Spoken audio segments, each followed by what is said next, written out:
Halloween, chapitre 2. Alors, ce message s'adresse à toi, petit Christ chrétien qui donne ta vie à Christ. Et ce message s'adresse aussi à toi qui ne crois pas encore en Christ, qui ne croit pas en Christ. Tu n'es pas obligé d'être d'accord avec moi. Je respecte ta position, respecte ma position à moi, respecte ma foi, ma foi de chrétienne évangélique. Amen.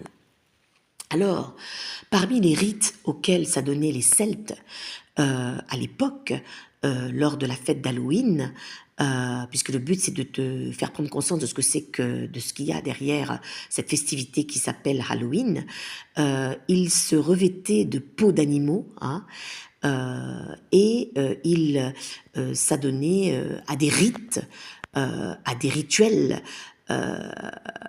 par des sacrifices d'animaux. D'accord? Alors, il y a bien, donc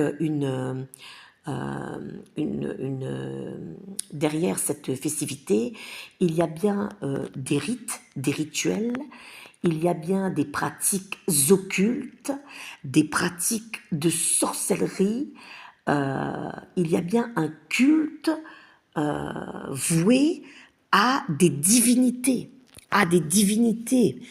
bien-aimé, toi qui m'écoutes de l'autre côté de l'écran. Alors, lors de cette festivité d'Halloween, les enfants donc font du porte-à-porte pour recueillir des bonbons. Je te rappelle, bien aimé, fais attention, fais attention.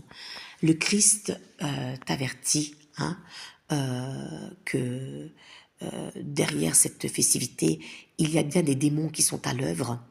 Et à chaque fois que les gens s'adonnent à cette festivité, il y a toujours des incidents et c'est pas pour rien.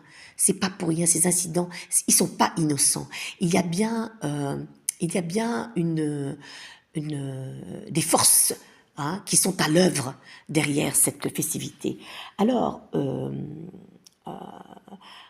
les bonbons qui sont offerts aux enfants, même accompagnés d'adultes, je ne dis pas que c'est le cas de tout le monde qui donne les bonbons, mais sache que oui, il y a des incantations sataniques qui sont faites sur ces bonbons.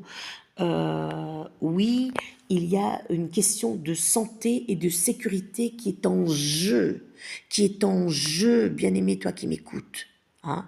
Alors, je ne dis pas que c'est le cas de toutes les personnes qui offrent des bonbons à ses enfants, mais oui, il y a une question de santé et de sécurité qui est en jeu.